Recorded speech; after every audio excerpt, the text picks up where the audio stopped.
L'entreprise qui envoie des fusées sur Mars a discrètement accumulé du Bitcoin et le montant qu'elle cachait est considérable.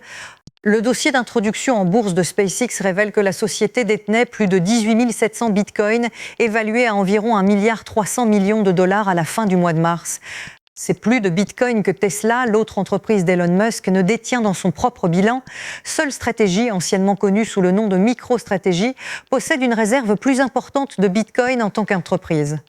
Cette révélation survient quelques jours seulement après que les actions de SpaceX ont commencé à être négociées via des contrats de pré-marché sur une plateforme crypto offshore, déclenchant une vague d'intérêt spéculatif parmi les investisseurs particuliers du monde entier. Alors que SpaceX se dirige vers ce qui pourrait être la plus grande introduction en bourse de l'histoire, sa position en Bitcoin de plusieurs milliards de dollars ajoute une dimension totalement inattendue à l'opération la plus surveillée de Wall Street.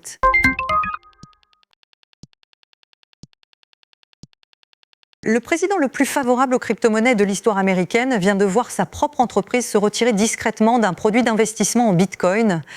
Trump Media and Technology Group, la société derrière Truth Social, a déposé des documents d'enregistrement auprès de la Commission des marchés financiers américaine pour un fonds Bitcoin et un fonds combiné Bitcoin Ethereum, puis a retiré les deux demandes presque immédiatement. L'entreprise a déclaré qu'elle passerait à un cadre réglementaire différent permettant des stratégies d'investissement plus flexibles. Mais l'analyste de Bloomberg, James Seyfarth, a qualifié cette explication de peu convaincante et a pointé le véritable problème, la concurrence.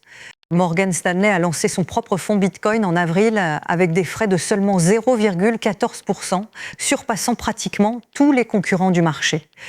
Avec plus de 57 milliards de dollars déjà investis dans les fonds Bitcoin depuis début 2024, l'entreprise de Trump semble avoir compris qu'elle entrait dans une course qu'elle ne pouvait tout simplement pas remporter.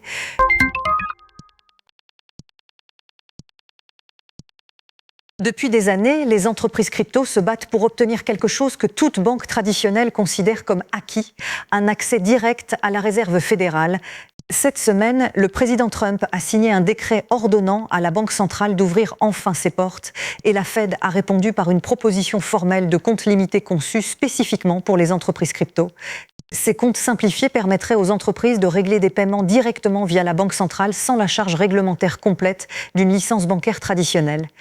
Les titulaires ne percevraient pas d'intérêt et n'auraient pas accès aux prêts d'urgence, mais obtiendraient quelque chose de bien plus précieux, une légitimité au sein du système financier américain. Kraken est devenue la première entreprise crypto à obtenir ce type d'accès en mars.